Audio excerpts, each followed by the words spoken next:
Ayun na naman. Another day. Another Pisonet journey na naman po tayo, mga kapisonet. Ayun.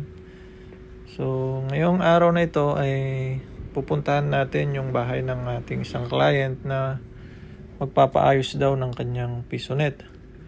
So, tara, samahan nyo kami at puntahan natin yung kanilang pwesto.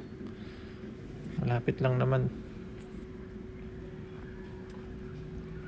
Ayan, so pagdating natin is check natin for upgrade pala itong unit ni sir. Papalit na siya ng kanyang storage device.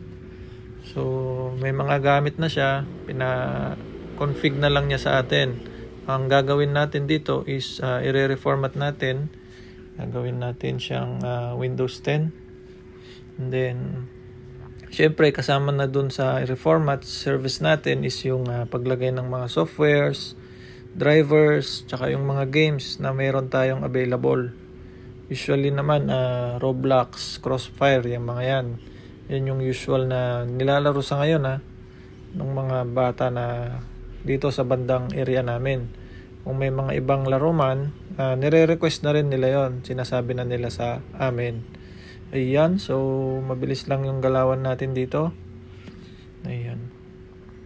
Patapos na rin, no? Bilis lang siyang gawin. Ayan, so patapos na. Dito na yung mga maglalaro. Inaantay na rin itong 2 units na inaayos natin. So yun lamang po guys, ano po. Salamat po muli at sinubaybayan nyo kami, sinamahan nyo kami sa aming Pisonet journey. Ingat po tayong lahat mga kapisonet.